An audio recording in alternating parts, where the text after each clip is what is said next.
Hello and welcome back to InsidePiano Video Tutorials. As usual, on this video we're going to answer some of the questions posted by you guys in our comments section. I've got a request for a video on how to improvise jazz piano. Fravier's Kaiser wants to know about piano broken chords, and Eliezer Perez wants to know about piano improvisation in minor chords. First of all, it's very important that we understand that improvisation is different in every music style. Rock, jazz, country, blues.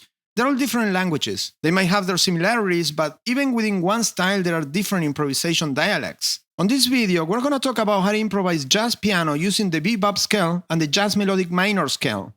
And we'll also include the use of broken chords in jazz improvisation. Jazz improvisation is the big elephant, and it would obviously take way more than one video to go deep in the subject. But let's take the most common chord progression in jazz, which is the 2-5-1, and use it to illustrate the concept. Let's take it from the F major key. The 2-5-1 on the F major scale consists of a 2 minor 7 chord, in this case G minor 7, followed by a dominant C7, and resolving to the first major 7, in this case F major 7. To improvise fluently, we need to simplify.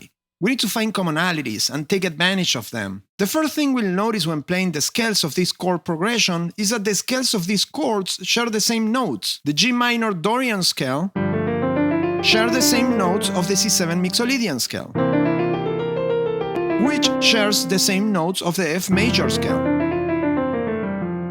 Because all of these scales share the same notes at their fundamental level, they're interchangeable with each other. But here is a problem I found on a lot of piano video tutorials on YouTube attempting to answer this question. And the problem is that they use the MIXOLYDIAN scale as the basis of jazz improvisation, and they mumble their way up and down this scale.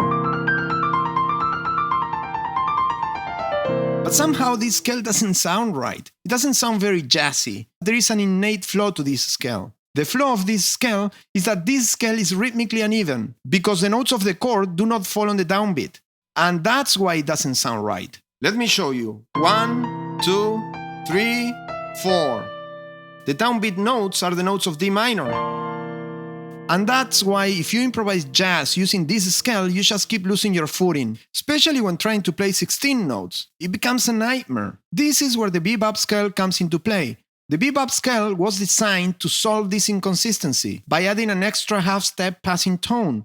On the bebop scale, the passing tone is B, and the notes of the chord fall on the downbeat. 1, 2, 3, 4, 1, 2, 3, 4, 1. This is why this scale works so well. Now we have a rhythmically correct basic scale that we can use all over the chord progression ascending and descending, and we can play those 16 notes beautifully.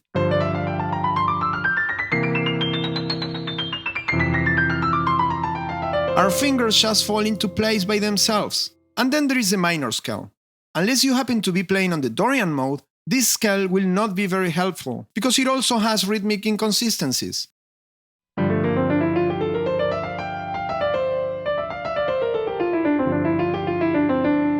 Same problem. That's why the jazz dialect uses the melodic minor scale instead, to bring more color to the progression. The melodic minor scale has both the major 7 and the minor 7. And this is what brings about that jazzy flavor. But there is a difference with the classical music melodic minor scale. And that is that the jazz melodic minor scale also uses the major third note, in this case B, when descending.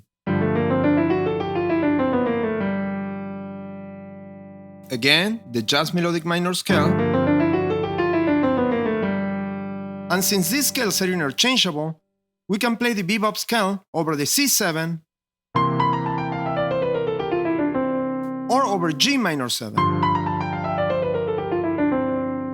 Or we can play the melodic minor scale over G minor 7 or over C7.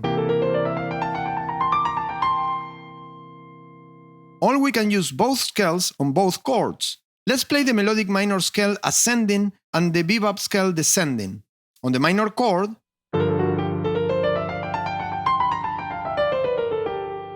and on the dominant chord. So that's that. We went from playing this to this.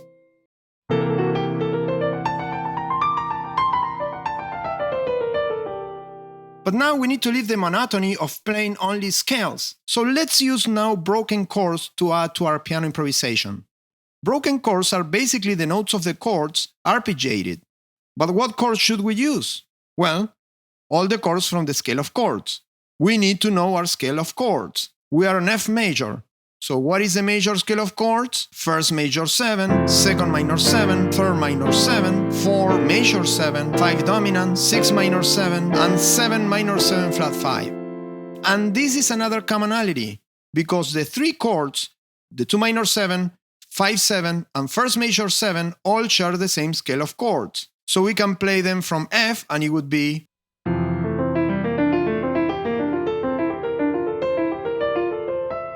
from G minor, they would be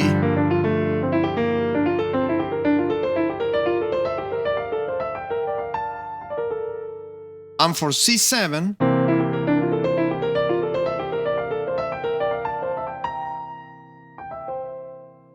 let me show you an example on how to use these broken chords on the piano to create different motifs.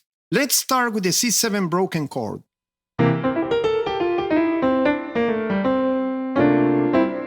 D minor, D minor 7, E minor 7 flat 5, F major 7, G minor 7, A minor 7 and B flat major 7. We can continue forever, or play our scales and use them to go down.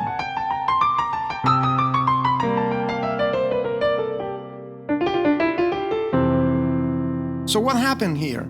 At the end of this last sentence, I use extra half steps on each of the scales, the bebop and the minor scale, which is another concept we haven't covered yet, the half steps rules of the scales. The bebop language is all about half steps. There are half steps rules for all the scales, which allow us even more rhythmic variety and freedom. For example, the bebop C7 dominant scale already has the B half step passing tone. But we can also use D flat and E flat as half step passing tones. We just have to be careful not to lose our footing. Let me show you what I mean by that. If we start from C, everything is fine and dandy. But look what happens when we play it from D. You see, we lose our footing immediately. As a rule, if we start from D, we should not play the B half step. Also, when playing from D, we can use the D flat half step passing tone. Also, when playing from E, we can play the B half step, or we can play the E flat half step passing tone, as well as all the others. But let's say, for the sake of argument, that we start from D and use the B passing tone anyway, and lose our footing. This happens because the notes of the chord are flipped to the weak part of the beat. 1, 2, 3, 4, 1, 2. But even so, we can get our footing back in the octave below.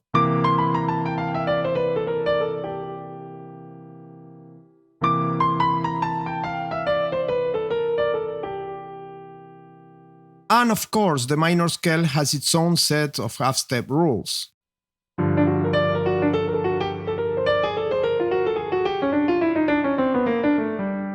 And since the scales are interchangeable, we can use both scales with their half steps on either chord. Let's play it on C7.